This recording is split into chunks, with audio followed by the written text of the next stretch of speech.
right now, as promised, ladies and gentlemen, we have Besides number one of the brilliant, one of the greatest we've ever had to experience in the world of football, in this country, in the continent, and I still believe today, in the world. Itumeleng Khune. Man, are you good? I'm good, and how are you? Awesome. Welcome to Itumeleng, first of all. And can I just please say, if you see the weather outside, it's a bit drizzly. Yeah. Please don't be surprised if it gets windy. And don't be surprised after getting windy, it just gets sunny and very hot. So you'll get all the seasons all in one day here in Port Elizabeth. So, first of all, before we continue doing anything, how are you finding this side of the country so far? Thank you very much for hosting us, myself and NetBank. And good morning to the listeners of True FM. I think I've been here a couple of times. I've played here and I don't remember losing a match. We played here. Flex on us. So this is Kaizer Chiefs happy hunting ground. So it's always good to be in Tebeja. Yeah. Because I've never lost a match here. So hopefully they will continue.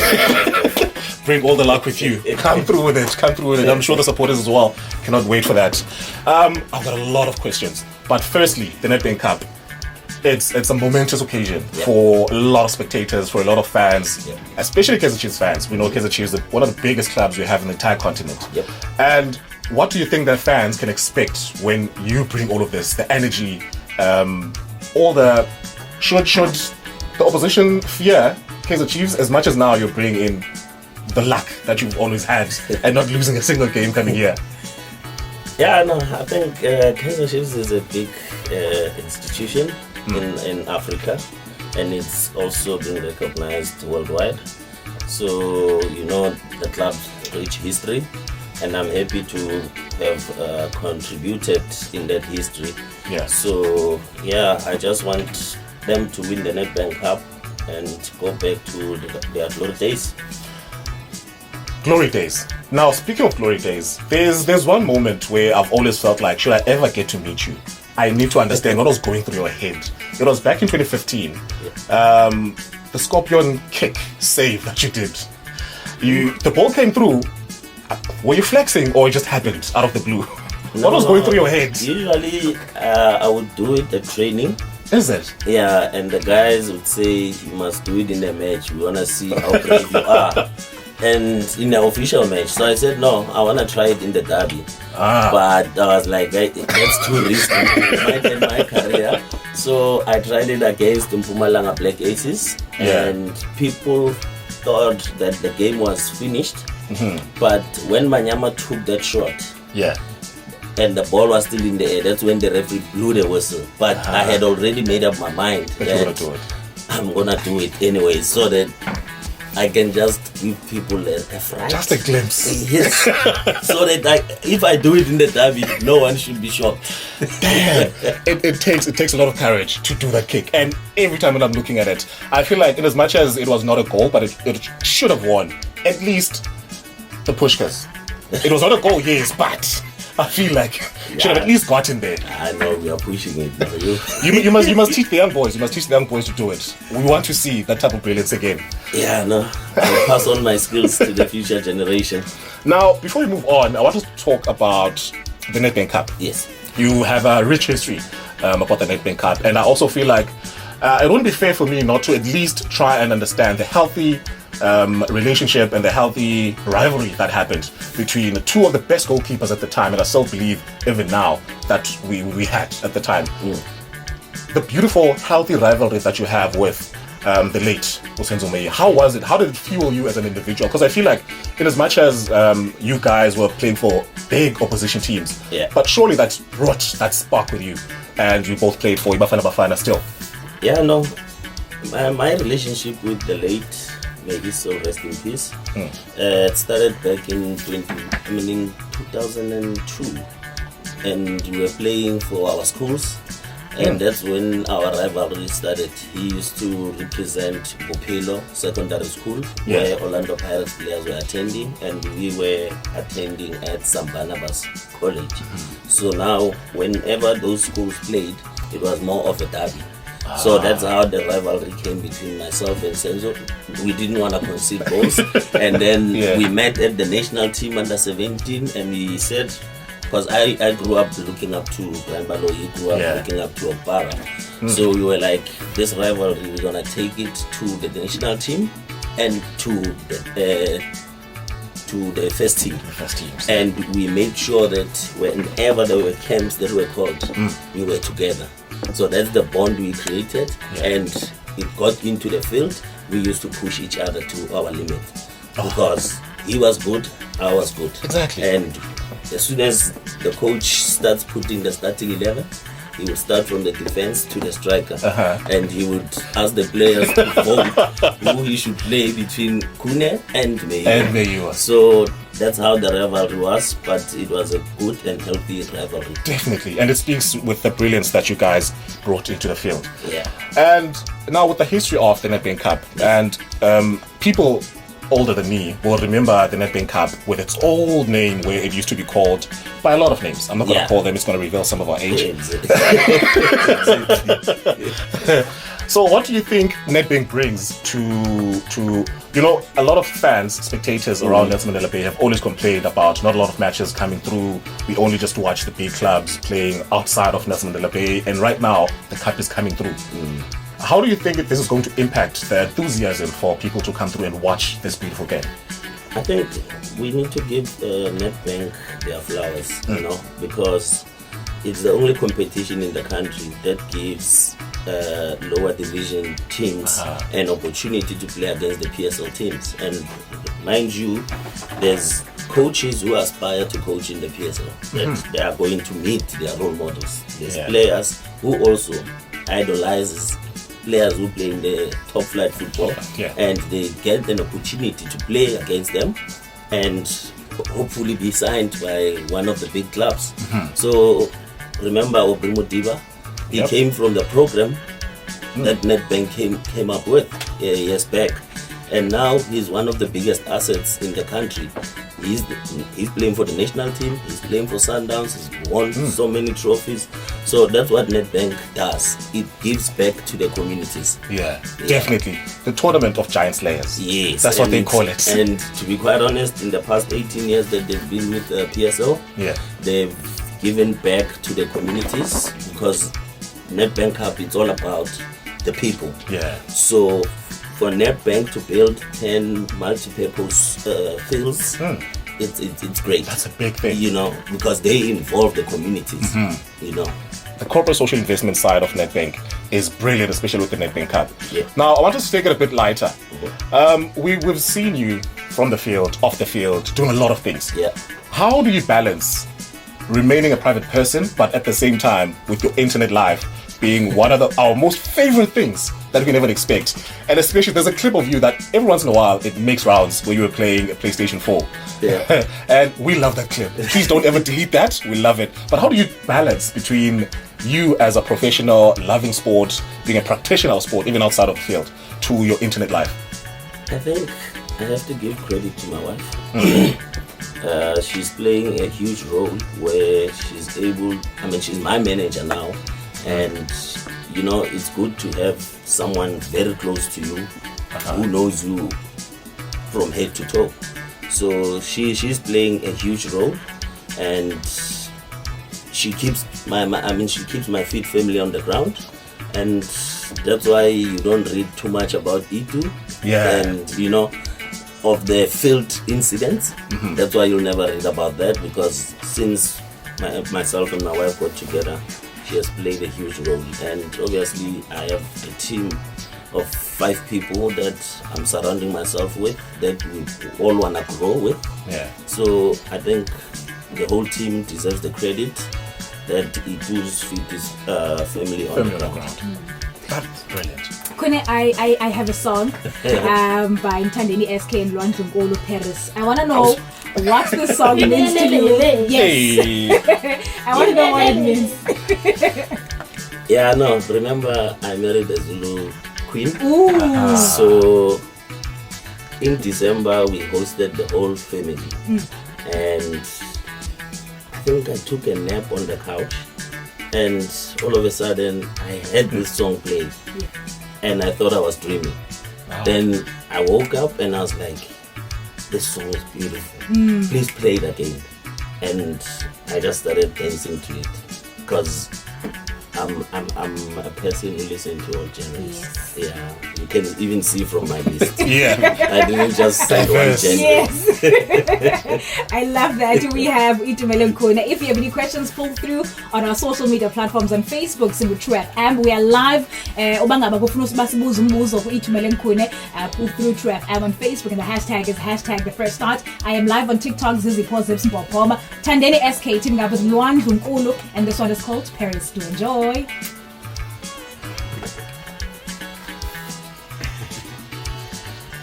Hey.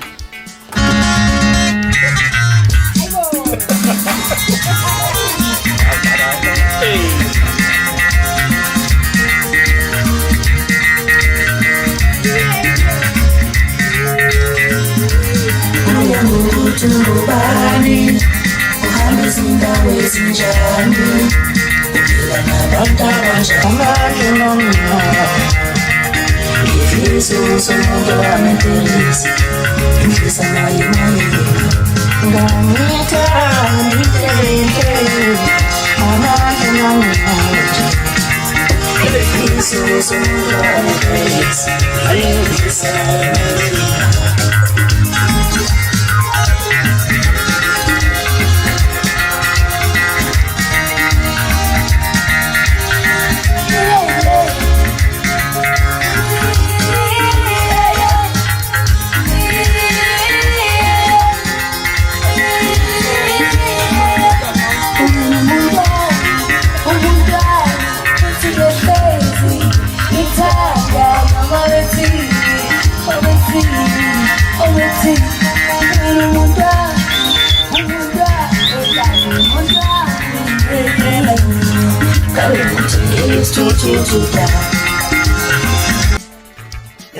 Lo mqubulo lebethu udlala igama lakhona uParis yakamthandeni Lunkulu ingoma yaka Itumeleng Khune leyo. Love it.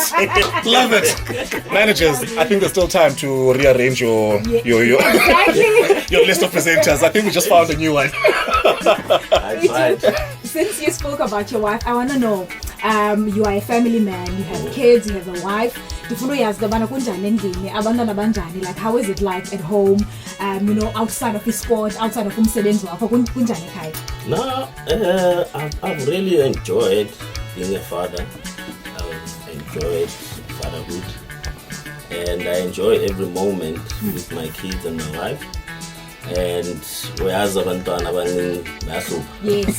So they are at the age where they will ask questions, mounting the lenses, so that why you have to reason, but they just give you attitude. Yes. So myself and my wife, after dropping them off at school, we miss them during the day. Then by the time 3 o'clock is close by, then we start complaining. We miss them, but when they get here, it's problems. So as soon as they walk inside the house, then trouble starts. Someone is saying, after good TikTok, you have turned into DJ Itu. Wow. What maybe career change? I'm trying. And speaking of career changes, outside of football, outside of your professional life and football, what else are you doing on the side that people might not be aware of? I don't like revealing too much, but fair. I'm a businessman. Love it. And I've diversified my portfolio. So there's things that I'm doing, but that I can't reveal. I love it. Now, I know this game is not fair. I'm going to ask us to play a game. Yeah. Quick game. Okay. I had a long list, but I had to narrow the list down so that we don't spend a lot of time. Okay. I have 8 goalkeepers here. Okay. With these goalkeepers, I've paired 2. I am going to ask you to choose between the 2 names I'm going to call out. Okay, is it local goalkeepers? Local goalkeepers only. Okay. Local goalkeepers only. Who have played in the PSL? Yes. Okay. Just some are current, some have retired. Yes. So between these 2 goalkeepers, who would you choose? Ronan Williams, Monique Josephs. Ronan Williams, okay. Veli Motwa, Rowan Fernandez. Hans Fonk, Brian Baloyi. Brian Baloyi. Bruce Vuma, Senzo Meyiwa. The late Senzo. Okay. May his soul rest. May his soul rest in peace. One of the brilliant Yep. goalkeepers we've ever had in the country. So now we have Ronald Williams, Rowan Fernandez, Brian Baloyi, and Senzo Meyiwa. Rowan Fernandez. Why am I not on the list? I mean, you're the greatest. As the don't greatest, belong there. as the greatest, Ibrahimovic Zlatan would say, you don't compare lions to humans. I'll take that compliment. I didn't say that. Ronan Williams, Rowan Fernandez, Ronald Williams. Ronan Williams, Yeah. Brian Baloyi, Senzo Meyiwa. Brian Baloyi. Oh. So now we have Brian Baloyi and Ronan Williams. Brian Baloyi. And that's the reason why. Unfortunately, during their playing times, Yeah. they were not recognized Aha. like we were when I started, When you started playing, yeah. So maybe he has fewer individual honors, and Ronwen might have more. But when you look at how he contributed to the country, Brian Baloyi is far Way from- ahead. Way ahead. He was Way ahead of his time. Every goalkeeper in the country. And speaking of the local talent that we have, Andrea Rense raised an important issue yesterday that in the country we might have a looming crisis of local top of the range goalkeepers. Do you think that is true? If you do think that is true, maybe what could be the reason behind South Africa not producing as much goalkeepers like we used to? I don't want to sound xenophobic, but if you had to look how many South African goalkeepers do we have currently playing, Yeah. it's very few. All the teams are playing with foreign goalkeepers, and hence we can't even produce goalkeeper coaches after their playing careers. Like, I played 25 years, I retired.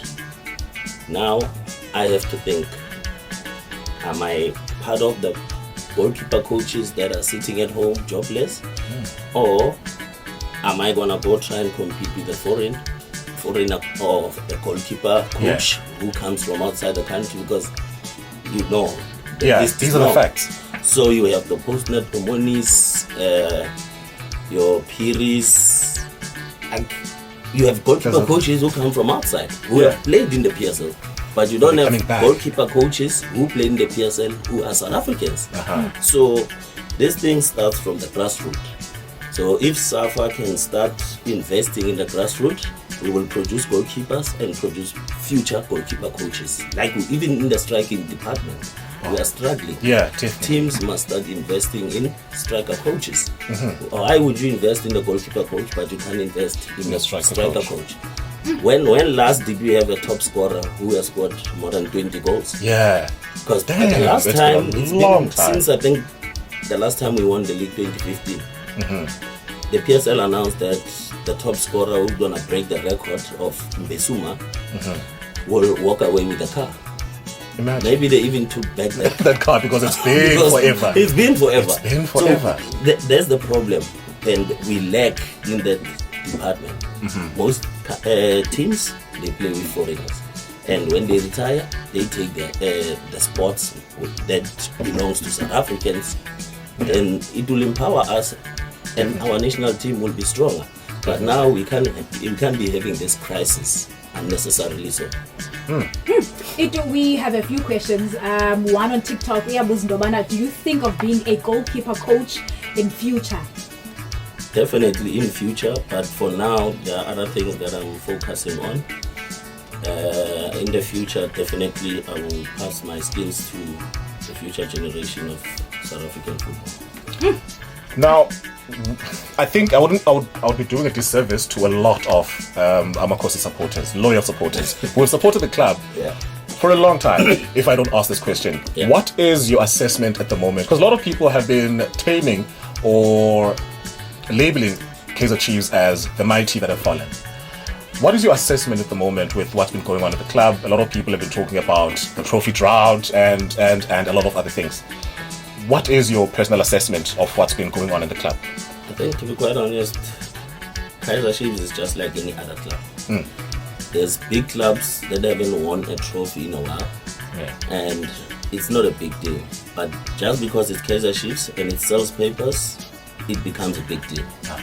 Like they need to be given also an opportunity, because there were times where Kaizer Chiefs was dominant in South African football. Yeah. And hence they say you win some, you lose some.